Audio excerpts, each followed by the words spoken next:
It's a pleasure to be here with both you, Mindy, and Minister Fu, and that was a great speech, so thank you very much for that. We have only 25 minutes, so I'm going to jump straight into questions, but please feel free to pass through your questions onto my iPad, and I'll try and incorporate them during this discussion. So maybe I just start with you, Minister Fu. You spoke very eloquently about the various steps that Singapore government is taking to drive our climate ambitions.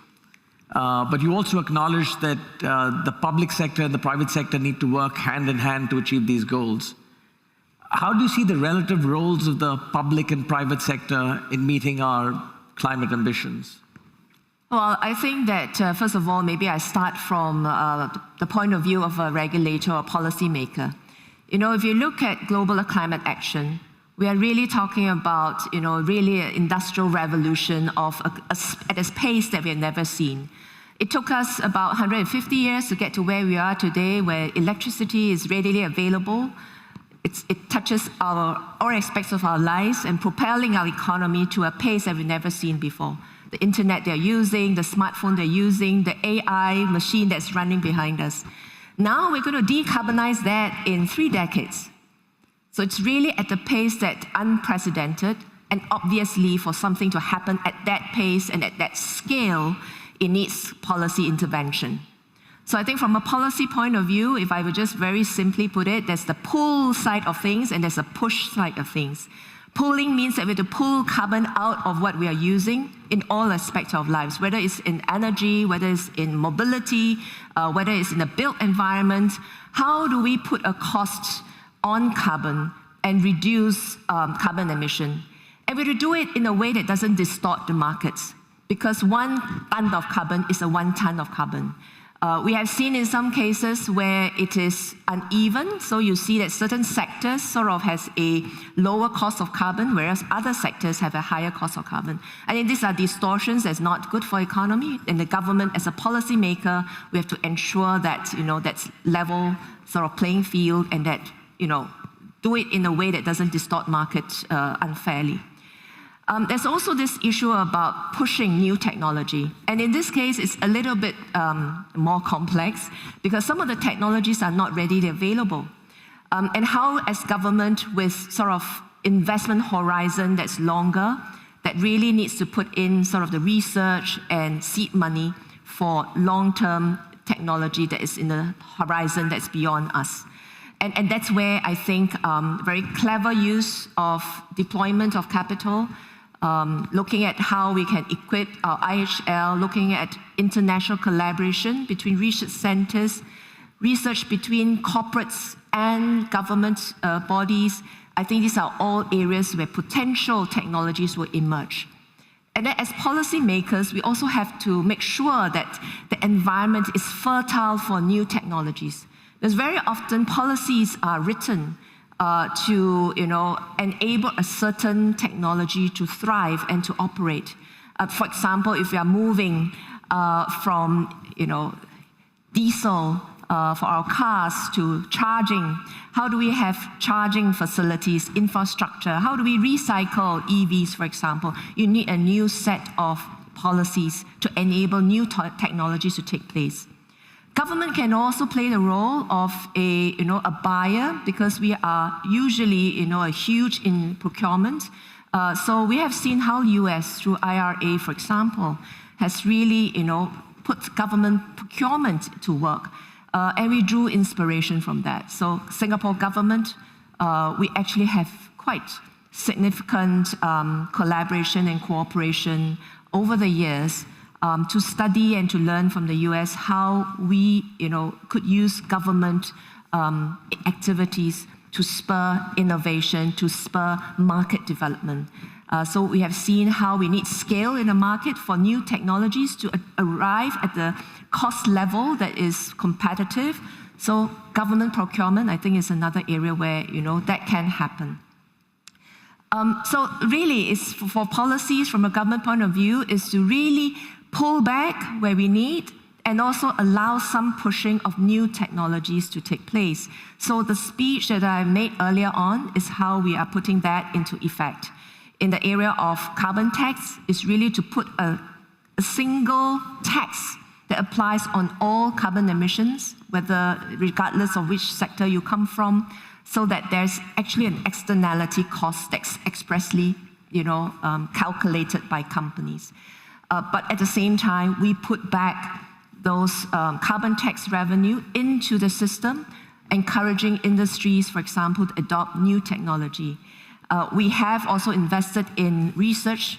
Our NRF has been investing in, for example, in solar energy, on material science, on energy grids. These are all, hydrogen, for example, these are all frontier technologies that is so needed for us, especially in Singapore's context. But we believe also it has global, global impact. And for us to also allow our companies to really participate, because it's not just about having a policy space that allows innovation to take place, but it's also to encourage companies with their new technologies. There are some level of investment that's needed on infrastructure. So for example, if we're talking about importation of renewable energy from the region, some infrastructure on the cables, on the grids, not single company can invest in that huge sum of money. So government has to come in with infrastructure support, and that's where the $5 billion are going to be applicable. So there are many areas where governments can play, but we must not distort again the market. We have seen in some cases where it's hard to push through some of this renewable energy because currently there are subsidies for fossils, and that's always difficult. So even though some renewable energy has reached sort of commercial parity, it has come down quite a lot, but if the fossil fuels are being subsidized, it's really going to go against economics to substitute with renewable. So it is really an area where many governments, many societies are thinking how that future strategy, how to move forward. And of course, there are political realities. All governments face that. We all have to go through, elections, and therefore it's a difficult balancing act. But it is where I think collaboration, sharing of notes, sharing of experiences give us as government the confidence of the path forward. Thank you. You mentioned the IRA. Mindy, let me ask you, the IRA is supposed to be a game changer in helping the US in its decarbonization efforts, reducing carbon emissions by about 40% by 2030. Now, can you share a little more about the philosophy behind the IRA, and what do you think have been its achievements in the 1 year or so that's been implemented? I'd be delighted to, but congratulations to you on all that you're doing here in Singapore. It is quite impressive. The United States, probably in some ways catching up and in other ways out front. You ask about the IRA, the Inflation Reduction Act, $369 billion of carrots, meaning it's all about incentives. It's not about sticks. Sometimes government plays a role in regulation, which is often important and needed. But the IRA is about incentives, $369 billion to jumpstart the clean energy and the clean transportation infrastructure. And with that money, coupled with a couple of $1 trillion, trillion with a T, from the Infrastructure Act, we really do have the ability. We haven't done it yet, so that will be the test, to transform our energy systems, our transportation systems, and so on. What have we seen in a year? And I will say government moves only somewhat quickly. So there's a lot more to come to get to that goal of 40% reduction by 2030. And I think we could get there. I don't think it'll be easy. But what have we seen so far? We've seen a 38% increase in clean energy investments, 38%, and I'll give a few examples, creating 700,000 jobs. Rather, let me restate, 270,000 jobs over the past since the IRA. That's an extraordinary change in a country where the economy is always the forcing issue, and not unique to the US, but everywhere. But to see in 1 year a 38% increase in clean energy investments, 270,000 and 70,000 new jobs. There's also a mission, and part of you asked about the philosophy. The IRA is not only about jump-starting energy transformation, but it is about jobs and it's about justice and equity. 40% of the IRA was allocated for communities that have been hardest hit by climate change. But what we've seen is 525 new climate and energy projects across our country, 350 or so billion dollars in investments if you look at the private sector and the public sector. Let me just give one example. In Michigan, Ohio, and Tennessee, General Motors and LG built 3 new manufacturing plants, creating thousands of jobs, and it came from $2.5 billion from the Department of Energy, and then $7 billion of their own investments. So I do believe the IRA is having the impact it's had early on. The proof will be in the pudding, so to speak. But we are seeing massive increases in technology. We're seeing massive increases in the economy and jobs. And we're seeing an eye to justice to the communities that have been hardest hit, bringing them in, making sure they have the resources to be part of the future transformation. So one of the, I guess, for want of a better word, criticisms of the IRA and the Infrastructure Act is that they're very protectionist. Do you think that's needed to serve the US's transition to, I guess, a cleaner ecosystem? Or do you think the US would benefit more from operating within a more global competitive environment? Yeah. No, that's a great question. I think they're somewhat protectionist, but not completely. And I think what the IRA and the Infrastructure Act has done is help spur similar initiatives in other countries. So creating new economic growth in Europe and the UK with very specific plans matching the IRA. I don't think they're meant to be isolationist. And the US knows, certainly as well as anybody else, coming out of the COP, listening to what we accomplished as a global community at the Conference of the Parties. We don't win, we don't come close to winning unless we take on this problem as a global community. Unlike any other problem that we all face, carbon emissions, what happens in Brazil impacts Boston. What happens in Singapore impacts Rio de Janeiro. There is no isolating it. We will thrive together, and we will solve this problem together, or we'll fail together. And the US, I believe, despite certain specific laws and rules, understands that when it goes to the COP, the G7, the G20, and makes global commitments, as do other countries.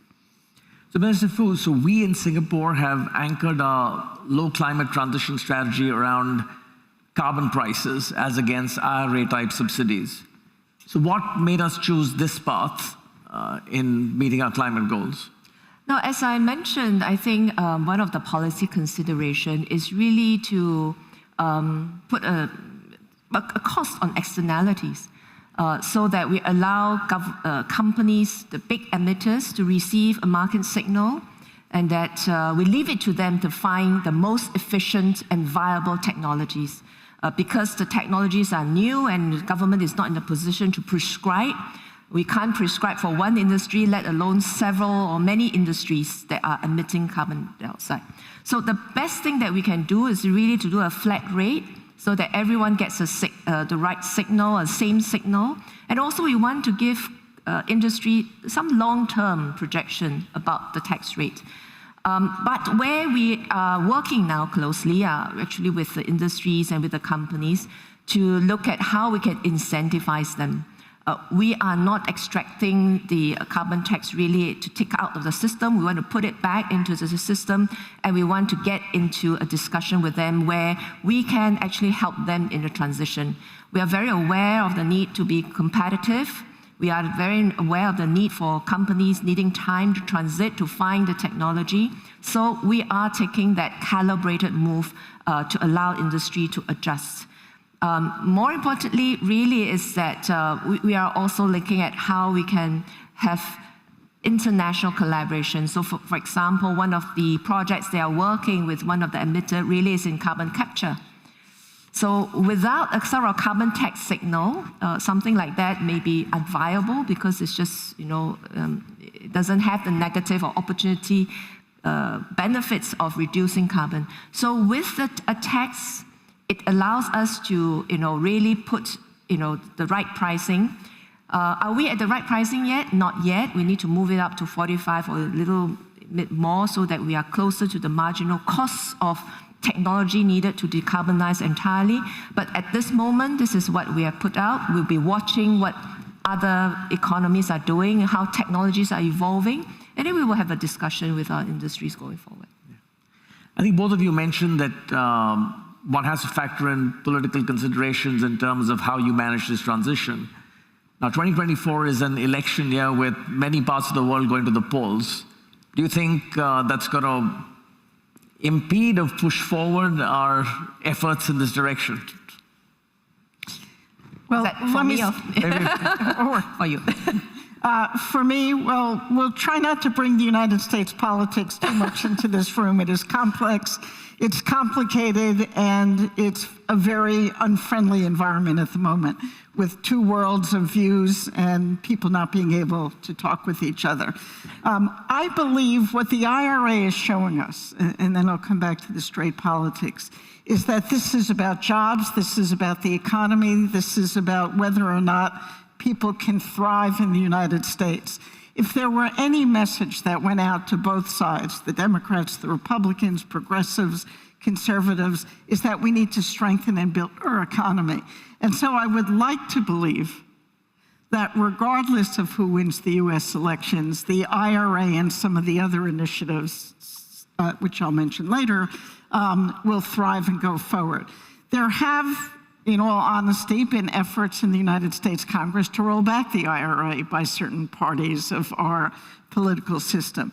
So far, they have died. We've been able to kill them with very little real traction. And I think the reason is that whether it is a red state or a blue state in the United States, everybody will benefit and thrive from a growing renewable transportation system that is built on addressing climate change. So let me ask you a more specific question. How do you think the US's approach to climate change would change under a Trump presidency? I think it will go backwards. Yeah. I mean, this is an administration that the day after they got in, they pulled us out of Paris. Yeah. Now, the response to that was quick and fast and furious, and hundreds of CEOs, private sector as well as public sector responses. But pulling out of Paris was an embarrassing moment, in my judgment, for the United States. I believe we have more support for the global imperative that we have. But I have no doubt that despite the economic imperative and despite the progress we've made in red states and blue states, and I'd like to believe that much of it will go forward, there'll be pieces of climate change, of the environment, of pollution controls that are already poised to be on the chopping block. So if you were president for a day, what is the one policy initiative you would take to, domestically and internationally, to sort of really further the climate agenda? You know, if I wanted to be straightforward and not give you a comprehensive set of initiatives, which you asked me for one, so I'm going to give you one, and you spoke about it, and that's a price on carbon. In the United States, we don't have a price on carbon. So basically, we like to call things externalities. They're out there, they don't matter, rather than internalizing the fundamental and real costs to that kind of carbon pollution. You're doing it, whatever price you're at, you're growing that price. It is admirable, it is the right thing, and it is about honest financial accounting.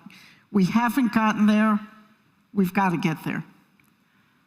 Well, you know, in COP28, we realized that the world, 50% or more, is going into election, population-wise. So it was a all or nothing kind of COP in COP28. We knew that, you know, especially with a very strong leadership demonstrated by Senator John Kerry, as well as Xi Jinping from China, who has also retired. COP28 was the moment that we really must, you know, make full use and really seize the moment, and then we did. And I'm very, glad that we have played a part in that, because we understand, there's really political realities, especially coming, after Ukraine war and, this energy security issue, inflation. It's really not easy for governments around the world. And as I said, if I look around it, and we're not talking about carbon tax, we're talking about removing fossil fuel subsidies, and even that is difficult to do in an election year. So we are, in a way, we are realistic. We know that it's going to be a difficult year ahead for implementation. Thus, this global commitment, the significance of it, because it actually signifies that industry will have to step up, and we, Singapore, will do our best in the way that we can, the way that we know how, the way where we have resources and the capability to activate finance, activate private finance, activate philanthropic finance, finance that are prepared for more risk in the best way that we can, so that we can really leverage up and find the capital that's needed for industry to transit. We're going to take a nimble kind of movements. We're going to work with governments that are like-minded. We're going to move with companies and industries where we find momentum. So I think our biggest task this year is really to put climate back on the agenda, back on the attention of governments around the world, even as there's so many distractions ahead of us. So, just taking a couple of questions that have come in from the audience. One of the things that you mentioned in your speech was the fact that Singapore is naturally disadvantaged in terms of renewables. But one way to partially offset that is importing renewables from our neighbors, and the context of the ASEAN power grid that's been talked about. That's going to be a pretty massive infrastructure project. What do you think is required to accelerate the development of the grid, and how should ASEAN governments be thinking about their role in making an ASEAN grid a reality? I think very fundamentally, there are things that we need to do. Capability building is really the first step. And when I say capability building, I meant it in all aspects, including things like the legal framework. How do you assign risk and responsibility? And also from the financing point of view, who will take what slice of the financing pie? We are working very hard to get blended finance going, and I think there are some interesting use cases, and if we are successful, we hope to see more of that coming, especially sprouting out from an event like this, when we have companies and financiers here sitting together. The other thing is really to see renewable energy as a win-win. When we are able to bring in offtake, if we are a buyer of renewable energy, we give base loads. We make your investments worthwhile faster. And we hope that more countries around this region see that it is a resource that actually can be monetized and can do good it can bring economic benefits to the supplier. And if we are imagining a 2050 scenario when we are really on renewable, we really need that grid resilience, helping all countries in the region to deal with the intermittency that we face from time to time. So on our own, we may have our own intermittency, but if we are connected through a grid, we make each other more resilient. So if you have that sort of end goal in mind, and we need to paint that end goal more with our counterparts to see that actually a regional grid brings better economics, bring more affordable energy to the region, and actually more energy resilience to the grid. And a lot of hard work needs to be done, but we believe that there are really positive points and benefits to all in the ecosystem. So you see Singapore's role being partly in terms of guaranteeing demand through the grid? Because one of the questions is that why don't you treat it like another infrastructure project where there is a guaranteed return on capital, provided that it achieves certain levels of efficiency, which gives people the comfort to make such large investments? We will be, we have already issued some offers out there, several gigawatts, I think 5.2 that are out there in 4 parts of the contracts to various parts of the country. So we are serious in, off-taking renewable energy. And we have this 5 billion really to signal that we're prepared to put some infrastructure investments to help the industry going. But are we enough to really guarantee the whole industry in this region? The region is much bigger than this 6 million population of Singapore.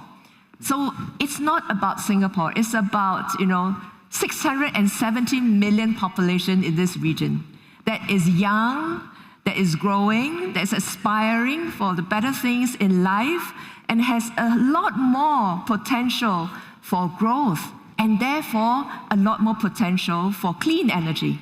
And if we can start off that way, developing with renewable energy, or rather to go through coal and then upgrading over time, it's a much better future, we think.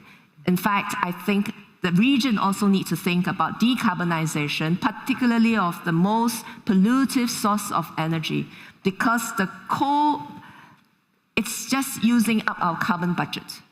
If we are using our carbon budget just for coal-fired power plants, we have very little left for the other industry, other manufacturing activities that we aspire to have.